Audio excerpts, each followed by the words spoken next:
जो सुख पायो नाम भजन में, सो सुख नाई अमीरी में। और हाथ में कुंडी, बगल में सोटा, चारों दिशा जगीरी में। चारों दिशा जगीरी है कि नहीं?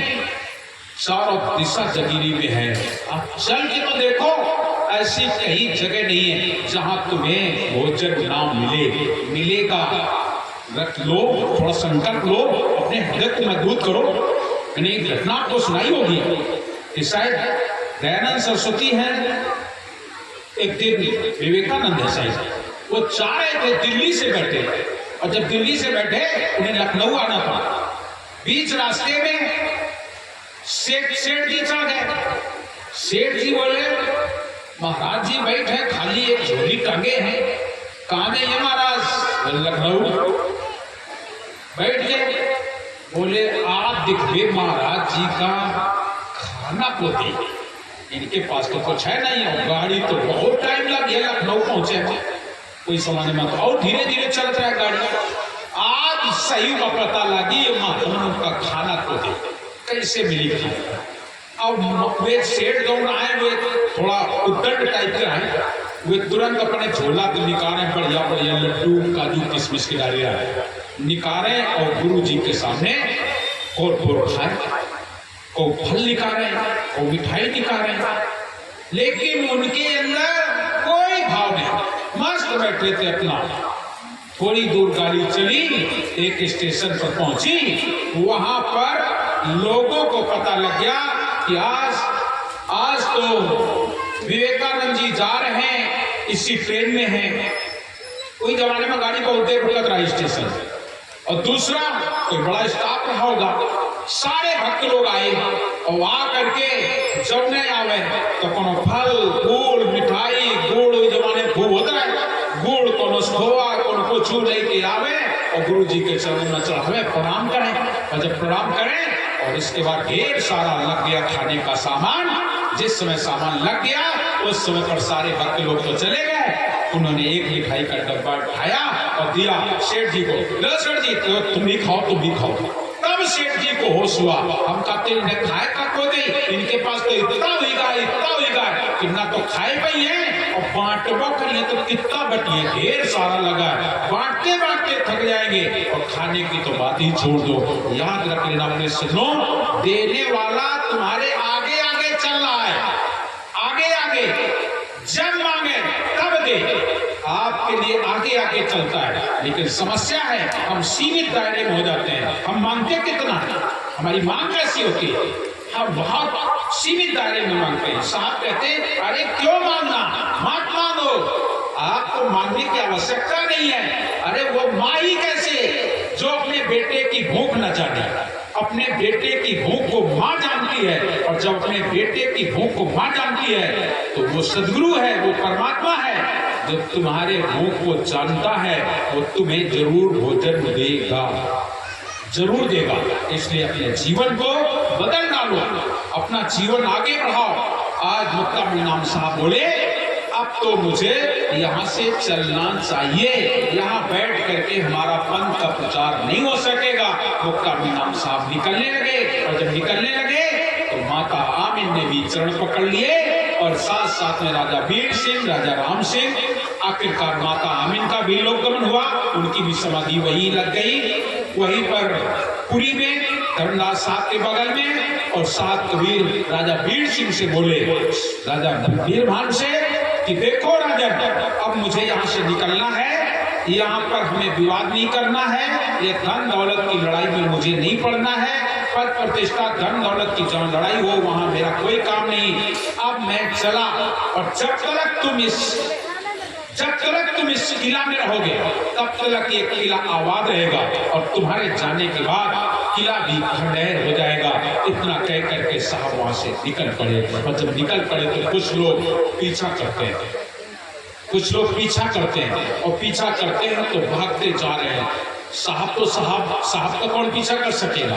साहब इधर गए कि उधर गए, जंगल उस समय था, भयंकर जंगल, चारों तरफ जंगल था, जंगल जंगल जंगल जंगल में चले आ रहे हैं, चले जा रहे हैं, उनके पीछे कुछ लोग दौड़ते चले आ रहे हैं। साहब ने देखा कि ये लोग मुझे ज्यादा परेशान हो रहे हैं। आगे देखा क्या, नदी बह रही थी, नदी को देख करके, उस नदी का नाम है हसदेव नदी, हसदेव नदी भी कहते हैं, हसदेव नदी भी कहते हैं। साहब उसी हसदेव नदी में कूद गए, और जिसमें कूद गए तो कुछ लोगों को निराशा हो गई, लगता है मेरा साहब अब चल गया।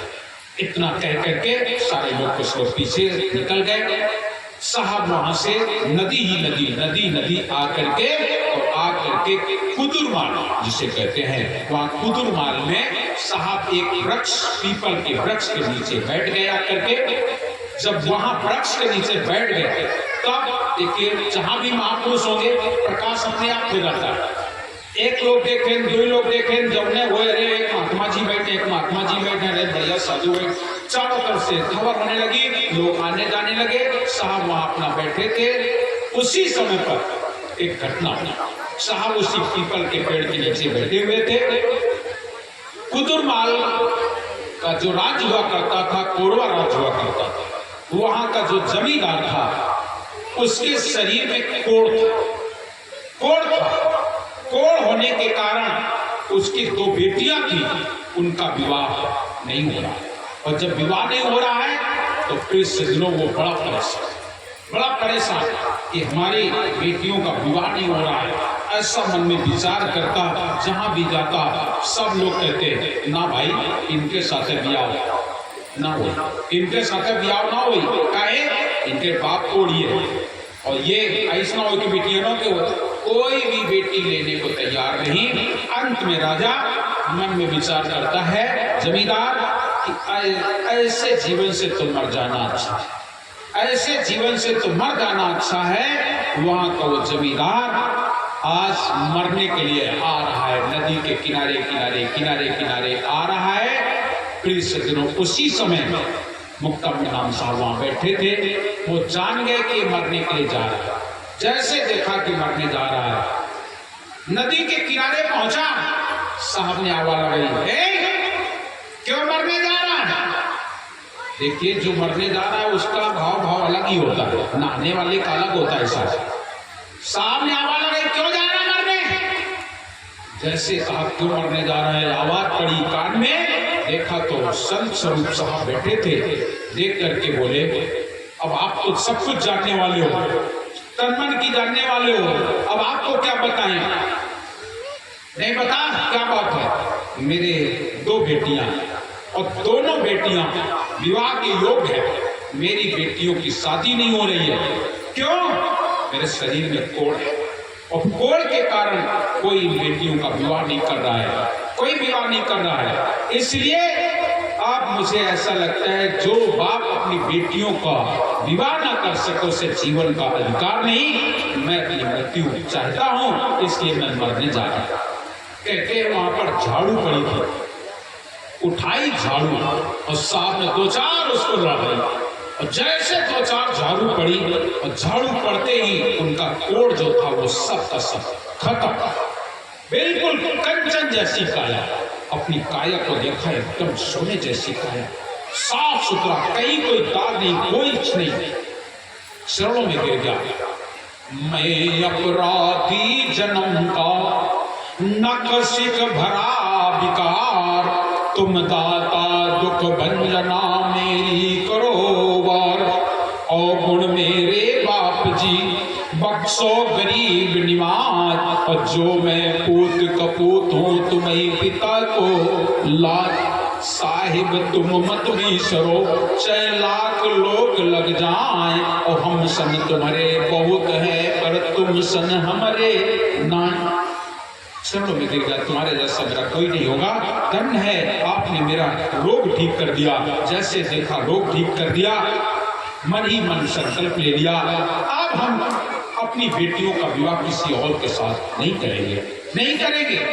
आ करके तुरंत अपनी बेटियों को लिया और ले जा करके सदगुरु के चरणों में सौंप दिया, दोनों बेटियों को, और हाथ जोड़ के बोला, कहने लगा, ये बेटियों को आप स्वीकार कीजिए, आज से आपकी सेवा में हम, हमारी बेटियां और ये सारी संपत्ति आपके पास, आप जैसा चाहे वैसा करें। साहब बोले, मुझे किसी की जरूरत नहीं, मुझे किसी की जरूरत नहीं है, हम क्या करेंगे इनका, इन सबका मुझे कोई जरूरत नहीं। लेकिन संत समाज के लोग थे, उनको पता था, उन्हें मालूम था कि साहब कबीर ने अटल 42 वंश का वरदान दिया है। सारे संत हाथ जोड़ के खड़े हो गए, बोले साहब आपने स्वीकार कीजिए, क्योंकि आपको अटल 42 वंश का वरदान है। दोनों माताएं हाथ जोड़ के खड़ी हैं, चरणों में गिर गई, बोले जो कहेंगे मैं आपके आदेश का पालन करूंगा और मैं दासी बनकर के जीवन पर्यंत आपकी सेवा करूंगा। आप जैसा चाहे वैसा करें, अब मैं आपके चरण शरण हूं, अब मुझे कहीं और नहीं जाना है।